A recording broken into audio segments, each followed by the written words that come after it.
Hi all, welcome back to our session. So நம்ம idioms phrasal verb vocabulary இந்த மூணையுமே என்ன பண்றோம் அப்படின்னா மாறி மாறி நம்ம செஷன் வைஸா பார்த்துட்டு இருக்கோம். ஸோ இதோட கண்டினியூஷனா இன்னைக்கு என்ன பார்க்கலாம் அப்படின்னா ஒரு சில இம்பார்ட்டன்டான நம்ம ரொம்ப தெரிஞ்சுக்கக்கூடிய இடியம்ஸ் வந்து பார்க்கலாம். ஓகேவா?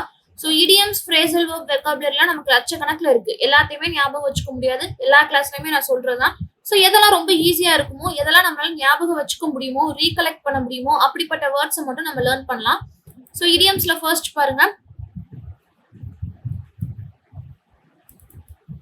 cost and arm and a leg.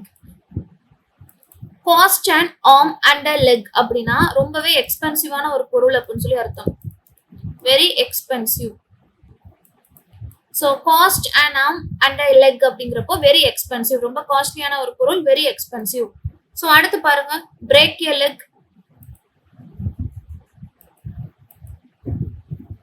Break A leg, காலை உடைச்சிரு அப்படின்னு சொல்லி அர்த்தமா? ஸோ பிரேக் ஏ லெக் அப்படின்னா குட் லக் அப்படின்னு சொல்லி அர்த்தம். ஓகேவா? Good luck. யாருக்காவது நம்ம விஷ் பண்றோம், good luck, all the best சொல்றோம் அப்படின்னா அந்த இடத்துல நம்ம பிரேக் ஏ லெக் அப்படிங்கிற இடியம் யூஸ் பண்ணலாம். அடுத்த word cold feet. Cold feet. Cold feet அப்படின்னா என்ன அர்த்தம்னா, நமக்கு எப்போ நம்மளோட பாதம் வந்து ரொம்ப குளிரும், நம்ம ஏதாவது பயப்படுறோம் அப்படிங்கிறப்ப நம்மளோட பாதம் வந்து குளிரும், நம்ம ரொம்ப நர்வஸா இருக்கிறோம் அப்படிங்கிறப்ப நம்ம பாதம் குளிரும். அப்ப கோல்டு ஃபீட் அப்படின்னா என்ன அர்த்தம்னா ஹேவிங் ஃபியர். Having fear. நம்ம பயப்படுறப்ப என்ன செய்வோம், நமக்கு கால் வந்து குளிருமா? ஸோ அதான் having fear about a decision. Having fear about a decision. Cold feet அப்படின்னா having fear about a decision. So அடுத்த இடியம் கிவ் எ ஹேண்ட். கிவ் a hand. give a hand அப்படின்னா தமிழ் மீனிங் என்ன? கை கொடுக்கிறது. so give a hand அப்படின்னா to help someone. to help someone.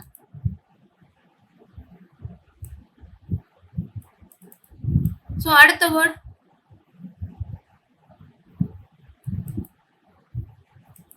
keep an eye on. ஓகேவா? So இது தமிழ் அப்படியே translate பண்ணி பாருங்க. மோஸ்ட் ஆஃப் த இடியம்ஸ் வந்து நம்ம தமிழ்ல டிரான்ஸ்லேட் பண்ணி பார்த்தோம் அப்படின்னா ஆன்சர் கிடைச்சிரும். கீப் அண்ட் ஐ ஆன் அப்படின்னா கண்ணை ஆன்ல வச்சுக்கோ, கண்ணை ஆன்ல வச்சுக்கோ. ஸோ அப்ப என்ன அர்த்தம்? To watch or monitor very carefully. To watch or monitor very carefully. ஓகேவா? கேர்ஃபுல்லா நம்ம என்ன பண்றோம், கண்ணை வச்சு பாக்குறோம், கூர்ந்து கவனிக்கிறோம். அப்ப அந்த இடத்துல யூஸ் பண்ணக்கூடிய இடியம் கீப் அண்ட் ஐ ஆன். அடுத்து pull someone's leg. pull someone's leg. so pull someone's leg அப்படின்னா என்ன அர்த்தம்? இன்னொருத்தவங்க காலை பிடிச்சி இழுக்கிறதா? so pull someone's leg அப்படின்னா ஜோக் பண்றது. யாரையாவது என்ன பண்றோம், ஜோக் பண்றோம், இல்ல அப்படின்னா அவங்கள வந்து ஏமாத்துறோம் அப்படின்னா அந்த இடத்துல யூஸ் பண்ணக்கூடிய ஒரு இடியம் வந்து pull someone's leg. இன்னொருத்தவங்கள நம்ம ஜோக் பண்ணி கிண்டல் பண்றோம், இல்லைன்னா ட்ரிக் பண்றோம், ஏமாத்துறோம். அடுத்த இடியம் பாருங்க, see eye to eye. see eye to eye அப்படின்னா கண்ணோட கண்ணு பாக்குறது. அப்ப கண்ணோட கண்ணு பார்த்து நம்ம என்ன செய்ய போறோம், agree. ஓகேவா? to agree with someone. to agree with someone. to agree with someone என்ன சொல்லலாம் அப்படின்னா see eye to eye அப்படின்னு சொல்லி சொல்லலாம். சோ அடுத்த இடியம்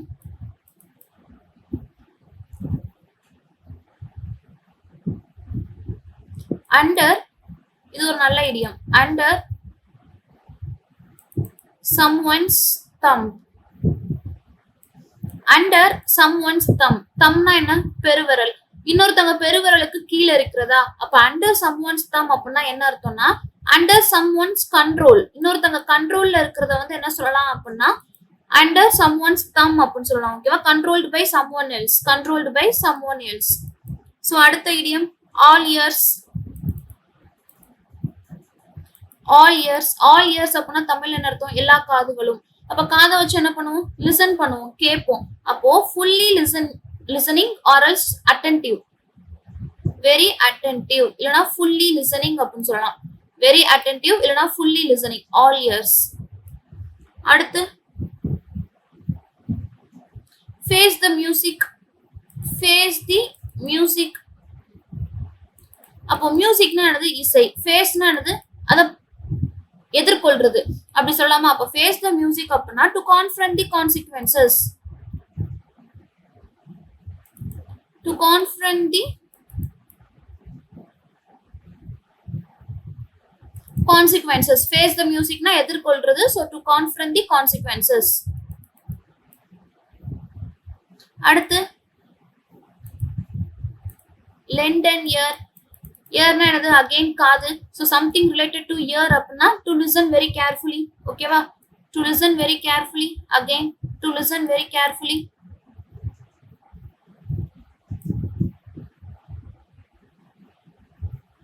அடுத்து பாருங்க, அடுத்து 12th one, have a change of heart.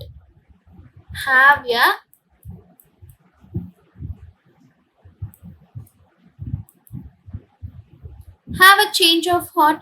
மனச மாத்திக்கிறது, இதயத்தை மாத்திக்கிறது. அப்போ to change one's opinion, to change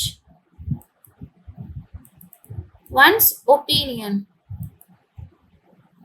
to change one's opinion. ஓகேவா? to change one's opinion. அடுத்து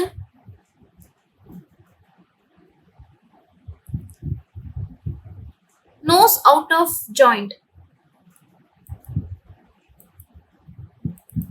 nose out of joint. So nose out of joint அப்படின்னா to feel upset, to feel upset இல்லனா ரொம்ப offended-ஆ feel பண்றது. to feel very upset or else to feel very offended. ஓகேவா? So in this video we have learned very simple 30 idioms. ஓகேவா? 13 idioms மட்டும் தான் பார்த்திருக்கோம். படிக்கிறதுக்கு ரொம்ப ஈஸி. just once நம்ம ஒரு glance பார்த்தாலே போதுமானது. So இந்த idioms பாருங்க. cost an arm and a leg அப்படின்னா very expensive, ரொம்ப காஸ்ட்லியானது. break a leg அப்படின்னா good luck அப்படின்னு சொல்றது. cold feet அப்படின்னா having fear about a decision. cold feet, having fear about a decision. give a hand, கை கொடுக்கிறது. so to help someone. keep an eye on, கண்ணை வந்து ஆன்ல வச்சுக்கிறது, which means to watch or monitor very carefully. pull someone's leg அப்படின்னா joke பண்றது, trick பண்றது அடுத்தவங்கள வச்சு, especially on someone. அடுத்தவங்கள joke பண்றது, அது ஏமாத்துறது. see eye to eye, கண்ணுக்கு கண்ணு பார்க்கிறது. so to agree with someone, to agree with someone. அடுத்து under someone's thumb, இன்னொருத்தங்க கட்டவருக்கு கீழ இருக்கிறது, which means controlled by someone else, controlled by someone else. all ears எல்லா காதுகளும், which means very attentive-ஆ இருக்கிறது, very listenful-ஆ இருக்கிறது. face the music to confront the consequences, எதனாலும் எதிர்கொள்றது. lend an ear, காதை வந்து கடன் கொடுக்கிறதா. so to listen very carefully. so which ஏதாவது ஒரு idiom related to ear வந்தாலே something listening. ஓகேவா? something related to listening or else be very attentive. have a change of heart, மனச மாத்திக்கிறது, தமிழ்லயே இருக்கு. so to change one's opinion. nose out of joint, to feel upset அல்லது offended, to feel very offended or else to feel upset. இப்போ இந்த 13 idioms நீங்க பாத்துட்டீங்களா? இதை நீங்க learn பண்ணிருவீங்க. இப்போ யாராவது ஒருத்தங்க என்ன பண்ணுங்க அப்படின்னா, சோ யாருக்கெல்லாம் இந்த idioms, இந்த 13 idioms பாக்குறப்போ ஏதோ இந்த 13 idiomsல ஒரு காமனான ஒரு விஷயம் இருக்கு, ஒரு சிமிலரான ஒரு விஷயம் இருக்கு. ஓகேவா? something is similar to each other, similar to each other. அந்த என்ன அந்த idioms, இந்த 13 idiomsமே எதை பேஸ் பண்ணது? something which is very common. ஓகேவா? ஒரு தீமுக்கு கீழ இருக்கு. நான் கேக்குற क्वेश्चन புரியுதா? இந்த 13 idiomuமே ஒரு ரூஃப்க்கு கீழ இருக்கு. சோ அது என்ன கான்செப்ட் அப்படிங்கறத try to find it out and pin your comments in the comment section. ஓகேவா? சோ என்னன்னு கண்டுபிடிச்சீங்க அப்படின்னா கமெண்ட் பண்ணுங்க. Thank you for watching.